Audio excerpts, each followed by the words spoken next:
Morning students, मेरे YouTube channel प्रेरणा की शक्ति में आपका स्वागत है।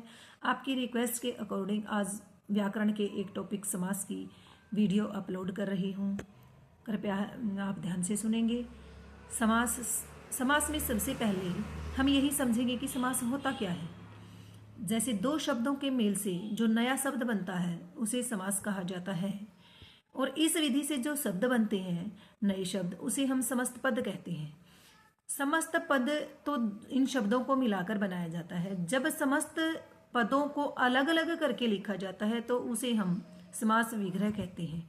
इस प्रकार समास में एक समस्त पद हो गया, दूसरा हो गया समास विग्रह। समास के 6 भेद होते हैं: अव्ययी भाव समास, तत्पुरुष समास, क्रमधारय समास, द्विगु समास, द्वंद्व समास, बहुव्रीहि समास। सबसे पहले हम अव्ययी भाव समास के बारे में बात करते हैं। अतः अव्ययी भाव समास में पूर्व पद अव्यय होता है और उत्तर पद के मिल जाने के बाद पूरा पद, समस्त पद भी क्या कहलाता है? अव्यय ही रहता है। इनके उदाहरण ऐसे होते हैं जैसे यथा, आ, प्रति, बे, इनसे शब्द मिले बनेंगे। जैसे आजीवन, जीवन भर, आमरण, मरण तक, यथा योग्य, योग्यता के अनुसार, यथामति, मति के अनुसार, प्रतिवर्ष, प्रत्येक वर्ष, प्रतिमाह, प्रत्येक माह, प्रति व्यक्ति, प्रत्येक व्यक्ति, बेकाम, बिना काम के, बेखटक, बिना खटके के, बेकसूर, बिना कसूर के, बेप्रवाह, बिना प्रवाह के। ये था हमारा अव्ययी भाव समास। इसके बाद सेकंड है तत्पुरुष समास। तत्पुरुष समास में दूसरा पद प्रधान होता है। इसकी परिभाषा की सबसे प्रमुख पहचान यही है कि दूसरा पद प्रधान होता है। और तत्पुरुष समास में पूछा जाए कि इस शब्द में कौन सा समास है, तो इसमें भी तत्पुरुष समास ही है। इसमें सामान्यतः संज्ञा के साथ संज्ञा पद का योग होगा और संज्ञा के साथ क्रिया पद का भी।